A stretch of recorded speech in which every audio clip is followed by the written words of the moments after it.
Hello. Today we're going to talk about Create a Planet.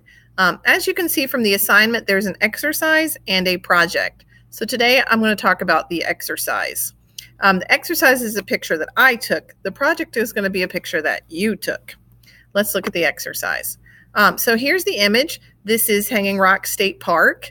I'm going up the road and the sun is rising over the mountains and it's very dark. So as a photograph, this isn't a very good photograph. I would think about bringing up, using an S-curve, bringing up and making the road here a little bit lighter. But right now the focus is not on the road, the focus is on the sky.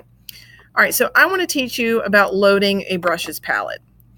So as you can read from the instructions in the Create a Planet thing, you hit the More. You open up the brushes dialog box, hit More, then under the Nature, there are two things you want to load. First is a Clouds palette, and once that loads, you're going to hit the Add button, and then next we are going to load the Galaxy set of brushes, and again hit Add. All right, for now my computer is being slow and hanging up. Okay. All right, going to go back, repeat the process, hit More, Nature, Galaxy, wait for the brushes to load, and hit Add. All right, now to get rid of the dialog box, you have to click in the gray area. Now, whatever color is selected is what color the planet or the sky is. So look at the color, pay attention to the color of your brushes. All right, now you know me, I like to have layers. So one layer is going to be for the planets, another layer is going to be for the clouds. The reason I like to do this is clouds are in the clouds are in our atmosphere, planets are in outer space. So you want to create that depth by having a planet and then a cloud over top of it. That just makes things look three-dimensional. All right, so let's pick, I have my green, I want to have a green planet. By default, this brush will tell you it's 504, and you can pull that over here. Yeah, that's pretty good. I like that. So I'm going to put that, let's have the planets in layer 1. And remember, I can go back and add, and I can title that layer a planets layer. Okay, now that opacity 40, I wasn't really keen on that, so I'm going to bring that up a little bit. All right, I like that a little bit better.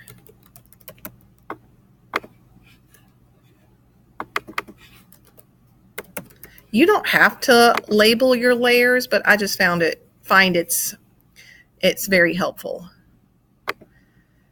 Okay, so I want a galaxy, and I want that to be purple, and I want that to be fading. Maybe off the corner. It's almost too much. And then I want to add another sun in here somewhere.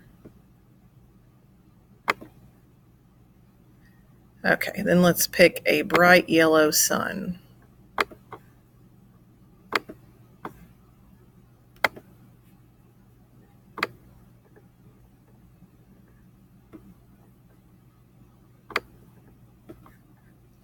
That's a good bright yellow. Okay, let me find a sun. The only thing I don't like about these stamps or brushes is that they are super small. So it's hard for me to see what's what. All right, so I have my planet. This is a very small brush, so I'm going to bring that up some. I think this might be more like a star. Yep, it's a star.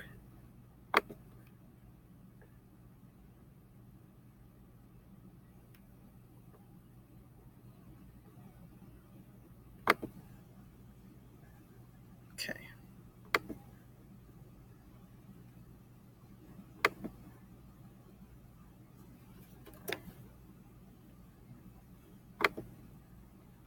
Sometimes if you can't find the shape, you can always revert to doing it the old-fashioned way. So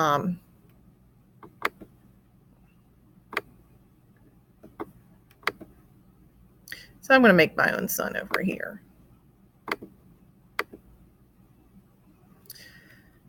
So I'm going to make a sun, and I'm going to give it a little bit of an orange center. I feel like the yellow isn't enough.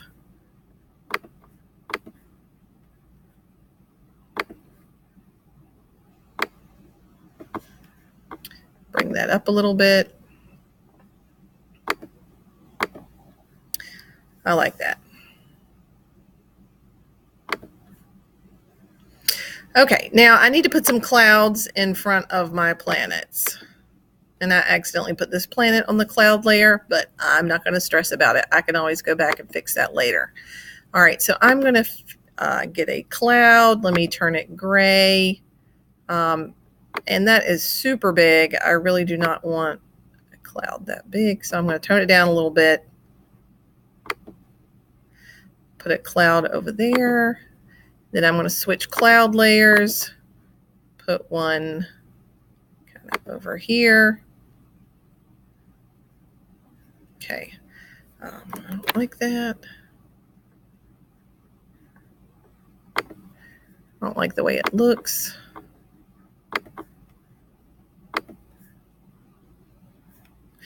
All right, and now before you turn in the exercise, I want you to pay attention and play with the opacity. I want you to fade the clouds, and I want you to fade the planets. So you can either fade the planets as you are painting them using the opacity tool, or again, you can change the opacity for the entire layer. So once you have this where you like it, go ahead. Remember the assignment, you need 3 things in the background, and then you need to cover them up with clouds a little bit. I would tweak this a little bit, but I think you get the general idea how to load the brushes palette, how to change the color of the planets, how to apply a cloud in front of a planet to create that sense of depth. And once you have this saved like you like it, go ahead and save it as a PXD file and a JPEG. You know me, always save your PXD files. Don't assume you're done. You might need to go back and work on it later to improve your grade. So let's go ahead and save this and turn it in. Remember, exercises are always turned in to Canvas. I want to rename my file. I don't want to overwrite the original file. So we're going to leave this Planet Start 2. Save that as a JPEG and a PXD file. Save that and go ahead and upload it to Canvas. Thank you so much for watching. Bye.